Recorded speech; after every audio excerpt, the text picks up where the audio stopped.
Hello everyone, welcome back to Coach Craig Sports. Today is Wednesday, March 24th. We're going to be talking some NBA DFS draft picks on both FanDuel and Draft Kings for today. But before we get started, we're going to take a quick look back at yesterday's picks and see how they turned out.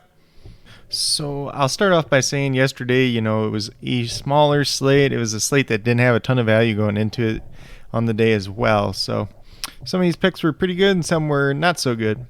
Start off on the DraftKings side with James Harden.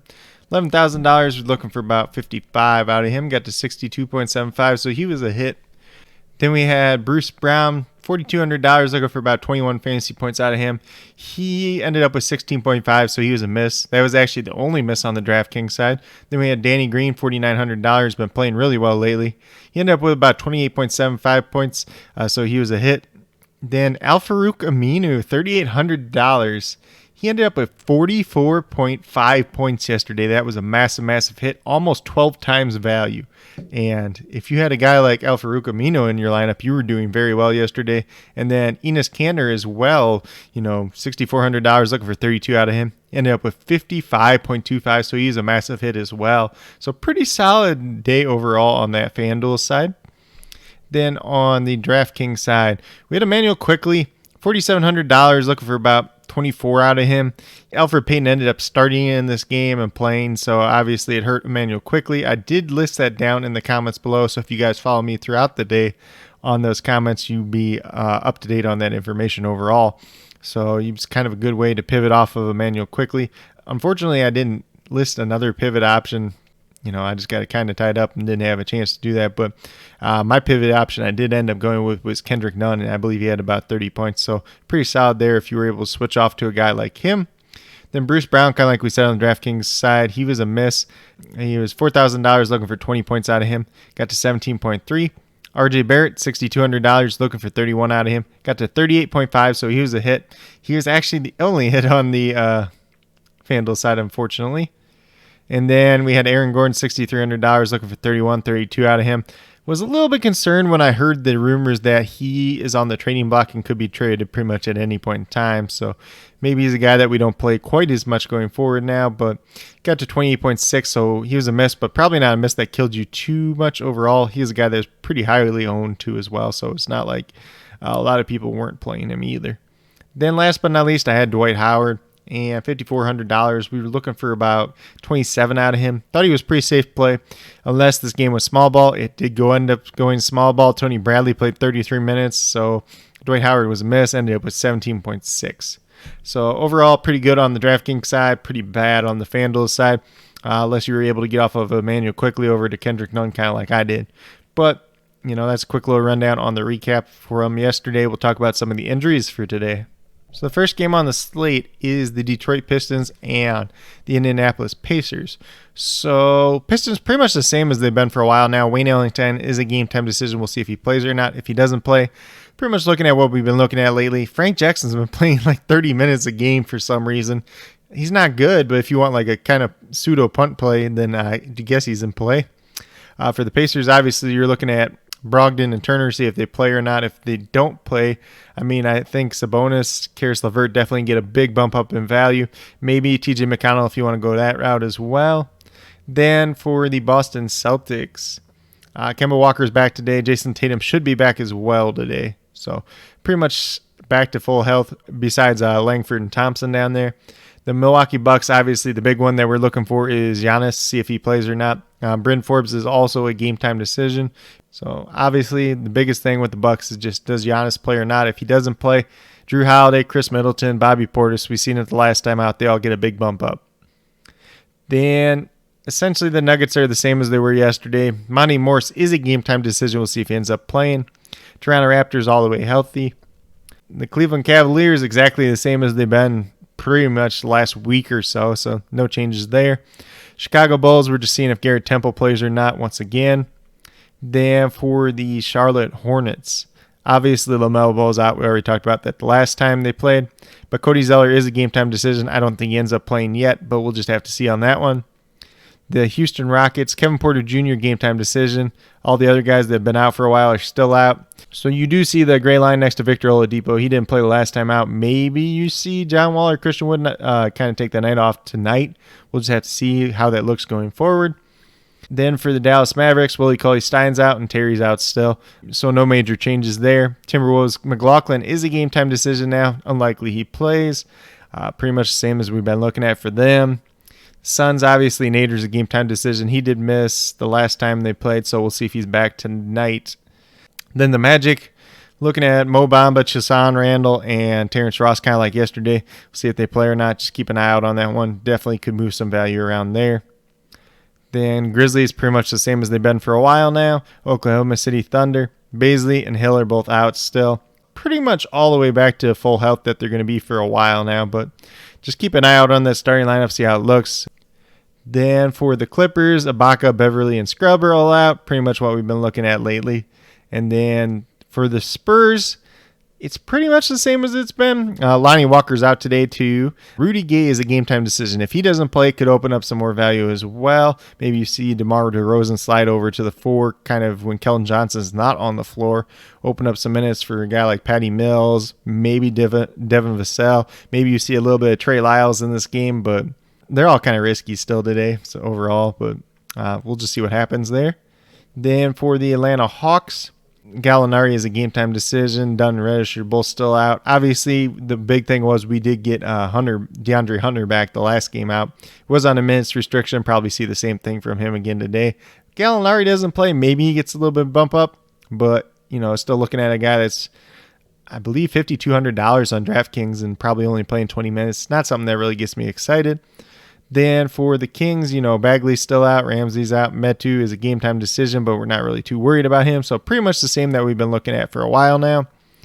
Then last but not least, we have the Brooklyn Nets, pretty much the same as last night, and the Utah Jazz, who are pretty much all the way healthy besides Udoka Azubuike. So that's just a quick little rundown on all the injuries for today's slate.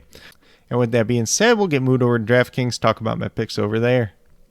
So at the point guard position, we're going to go with Trae Young, going against that Sacramento Kings defense that's not very good overall. $8,700, looking for 44 points out of him, averaging almost 47 on the season.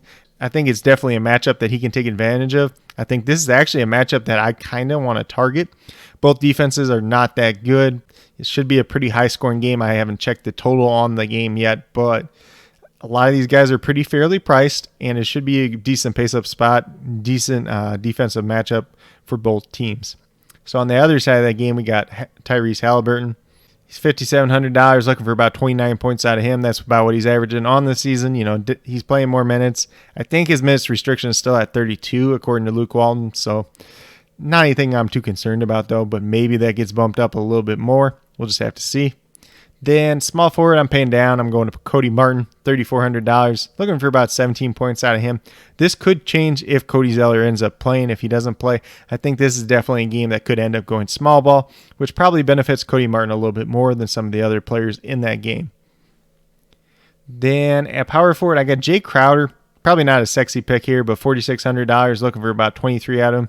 Averaging about 22.5 on the season.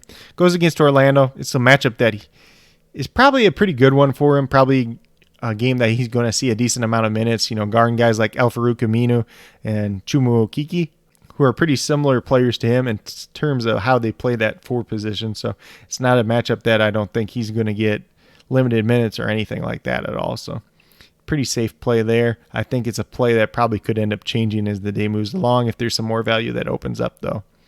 Then last but not least, we're going to Jared Allen, $7,600. You're looking for about 38 points out of him. Sounds like a lot, but he's going against that Bulls team. And until it fails, we're just going to keep playing all the centers against the Bulls because the Bulls do not have any defense to stop centers for whatever reason. And with that being said, maybe you get a guy like Colin Sexton, Darius Garland having some big upside in this game too because, the Bulls don't have that rim protection. They can get in the lane, drive, and score pretty easily. And both those guys are kind of a little bit slasher type players overall as well. But Jared Allen definitely in play for today. But if you go with these 5 guys over on DraftKings, you have $20,000 left over, just under $6,700 per player. So definitely some room to pay up for probably another star player, and then kind of fill in with some other value picks as the day moves along as well. But with that being said, we'll move over to FanDuel, talk about my picks over there as well. At point guard on FanDuel, we're going to go with Jordan Clarkson, $4,600. Looking for about 23 points out of him. Averaging 27 on the season. Goes against Brooklyn Nets tonight. Very good matchup for him overall. Hopefully he sees a decent amount of minutes in this game. He's probably going to play 25, 26 minutes or so. If you get about a point per minute, he's definitely paying off at his value there. If you get a hot shooting night from Jordan Clarkson, maybe he gets up into 30 minutes in this game. That could definitely be a guy that wins you a GPP tonight. Then at that shooting guard position, we got Shai Gilgeous-Alexander, $7,000, looking for 35 points out of him. Going against Memphis today, not a good matchup, but not a bad matchup either. So he's a guy that's averaging almost 40 points per game on the season. I didn't play him last time out because he's kind of had that banged up shoulder for a couple games now. Didn't really seem to affect him last time out, so I feel safe playing him today. Like, it could go wrong, but I think he's definitely a guy that's going to give you that massive upside in a game like today. I think he's probably going to be a guy that's very owned at that shooting guard position today. So if you think he's maybe a little bit too chalky, you can always pivot off of him. You could go to a guy like Colin Sexton, like we kind of talked about on the DraftKings side as well. Then at that small forward position, we're going right back to Justin Holiday. $3,900, looking for 19, 20 points out of him, averaging 22.5 on the season. Just a guy that plays big minutes. Definitely a safe play here. Definitely a guy that opens up other value elsewhere because you're not paying up for him. You know what you're getting with him. It's going to be about 20 points. If he has a big upside point scoring game, could definitely help you out in a GPP as well. Then we're going to continue that same theme with Maxi Kleber. And $3,800, looking for 19 points out of him, averaging about 19.5 on the season. You know what you're getting with Maxi Kleber. You're going to get about 20 points out of him for $3,800. He's slightly underpriced, and like Justin Holiday, he's a guy that's pretty cheap today. Going to help open up some value elsewhere. If you don't want to go with Maxi Kleber, there's a lot of different guys in his price range that can do the same thing, whether it's him, whether it's Jake Crowder, whether it's Al-Farouq Aminu, who had that big day yesterday. I think Al-Farouq Aminu might be a little bit chalky just because people will be point chasing after yesterday. Then last but not least, center position. I don't like to double dip, but it's an even better price on FanDuel. Jared Allen, $6,700, looking for about 33, 34 points out of him, averaging about 32 on the season. Goes against that same good Bulls matchup that we already talked about on the DraftKings side. So definitely a guy that I'm very, very interested in playing today. Until the Bulls show they can stop centers, I'm pretty much just going to keep playing every center that's going against the Bulls. Worked out, last time with Rudy Gobert, worked out the time before that with Mason Plumlee, Nikola Jokic the time before that. So there's a trend here, and it's the Bulls can't stop centers. They don't have rim protection. And I kind of like Jared Allen, probably could actually do pretty well against them. I think he matches up pretty nicely. I mean, if Wendell Carter Jr. maybe slows them down a little bit, but nothing that I'm afraid of by any means. But if you go with these 5 guys over on FanDuel, you'll have $34,000 left over, $8,500 per player, so definitely a lot of room to spend up for some guys. Probably squeeze in another value pick and then probably pay up for 3 stars, honestly. But with that being said, these are my picks for both FanDuel and DraftKings for today, March 24th. As always, I'll be listing all the news and starting lineups down in the comments below, so definitely be sure to check those out throughout the day. If you guys have any questions at all, please feel free to leave them down in the comments, and I will answer them as quickly as possible and do my best to help you guys out. And with that being said, if you are new to my channel, please consider subscribing. Definitely would appreciate it. Definitely means a lot to me. Definitely helps build the community that we're trying to build here at Coach Craig Sports. That's really one for you, the viewers, helping you guys with your DFS, whether it's NBA or NFL, helping you guys with your fantasy football teams, covering all the different football news this offseason as it comes out. Like I've been saying, once that free agency class slows down a little bit, going to go through, kind of break down some of the signings, and if I think teams got better or worse, essentially, and maybe a little bit of fantasy impact as well. And then last but not least, as we move forward into fantasy baseball season, I'm going to be covering some fantasy baseball and some baseball news as well. And probably later today or tomorrow, I'll be doing my fantasy baseball kind of like sleeper picks or breakouts, however you want to kind of define them. So guys that maybe are going overlooked, guys that are probably going to have like a starting job, solid case for at-bats this season, and I think could definitely pay off in terms of their price if you're doing an auction draft or in terms of their ADP.